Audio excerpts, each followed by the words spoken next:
Hi. Hey. What's up, guys? We're here to fix my car, finally, because it's been like, what, 3 weeks, right? 3 weeks. Okay, so today on Charisma Society, we're just gonna change a caliper. That's right. And hopefully, it's the caliper, and then my car can actually drive. But we'll find out. Yeah, and we'll teach you how. Let's get started. We're going to begin by removing the lug nuts with a 11/16 socket. You could break loose the lug nuts while it's on the ground before you lift it up, or after you lift it up with the parking brake engaged. And now we forgot jack stand, so we are going to be using a jack and putting the wheel under the car. That way we don't die. Hopefully. Why? Front wheel drive? Well, you have it locked in the gear anyway. Yeah. Wait, locked in the gear? No, it's in neutral. What? Oh, for real? Yeah. Put it in the gear. Why did we have to lock it into gear? We had to lock it into gears so the transmission locks the front wheels so that it doesn't roll. On a manual, on an automatic, you can just put it on park.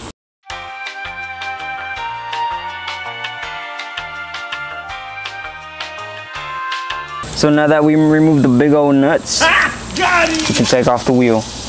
Hopefully. Not too much of a problem. Okay guys, so if you ever have a problem with your caliper locks up, do not keep going, because then this was just a little bit for me trying to get somewhere safe. Alright, so now that we have the tire removed, we're going to remove the brake caliper with a 13mm socket. There's going to be 2 bolts, one at the top, right there, and one at the bottom. Here they are. Make sure you set these aside and don't lose these. So upon moving the brake caliper, we found out the real reason why the wheel locked up, and it was because the slider pin on the brake caliper bracket seized and caused the brake pad on the back to get stuck to the rotor. Alright, next we're going to remove the caliper support bracket, because we're also going to be removing the disc and putting in new brake pads. Next we'll be removing the support bracket with a 14mm socket. To remove the support bracket, there's going to be a bolt right there and another one at the bottom right there. We'll also be removing this 14mm bolt, that way we can set the caliper to the side.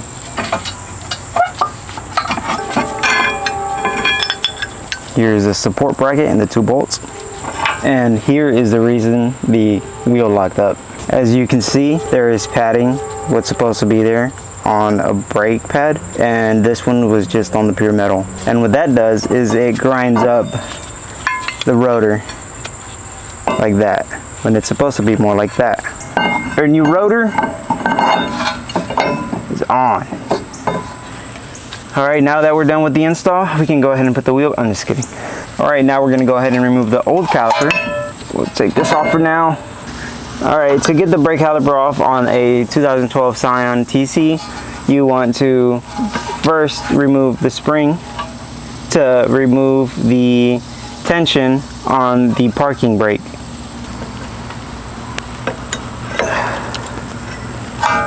There we go. And I use my hand so you don't really need any pliers. And then you could just move this, push this upwards, and slip this out of there, which I will be doing. And to remove the rest of this, you just pull this out that way and slide that out like that, and you have the parking brake off. Now we will use our 14mm to get the brake line off.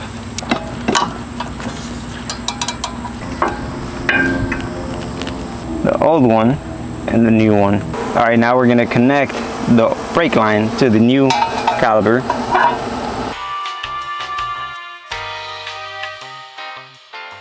It goes right on there. And then now we could reinsert the brake line.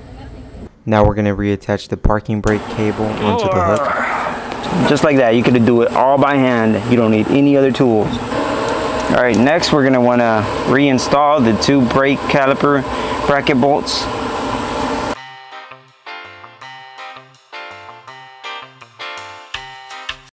We put the bracket on there before the rotor, that way we could untorque the bolts that were on there because they came pre-torqued. So now we're going to remove this and install the rotor. Alright, make sure you get your rotor sprayed off with some brake cleaner, and then you can reinstall it.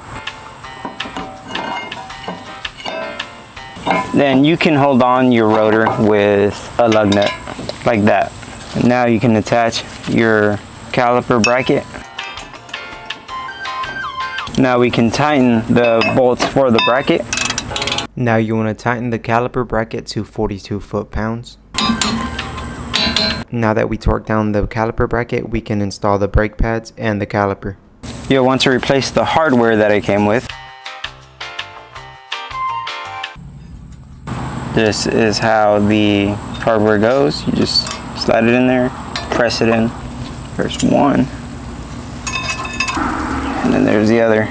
Out with the old brake pads, and in with the new ones. Both sides are supposed to be like this, not like that. Now, a lot of people, when they install brakes, they put this on backwards. Make sure that the pad is facing the rotor on both sides, like that. Now that we have those installed, we could put on the brake caliper itself with the new fresh bolts. Now you want to torque down those 2 bolts to 25 foot-pounds. There we go. Now we can begin the bleeding process. To perform solo bleeds, we can use a universal fuel line from Advanced Auto and a water bottle. Make a hole in the water bottle, insert the tube, and insert the other end onto the bleeder screw. This nipple here is going to be a 10 millimeter, and unscrew it slightly. That way it can bleed into the water bottle. To start the bleeding process, you want to start off by filling up your brake reservoir and then have somebody press on the brakes until air bubbles stop coming out of the line. Once you stop seeing air bubbles, you can tighten up the bleeder screw and disconnect the hose. Oh. One last check you want to do before you put your wheel back on is you want to make sure that everything's tightened, and make sure you put your nipple cap back on there. No, Luis, not those nipples. What? Shut up. Now we are going to reinstall the wheel, and you want to tighten them to 80 foot-pounds. Now you want to use the star pattern here.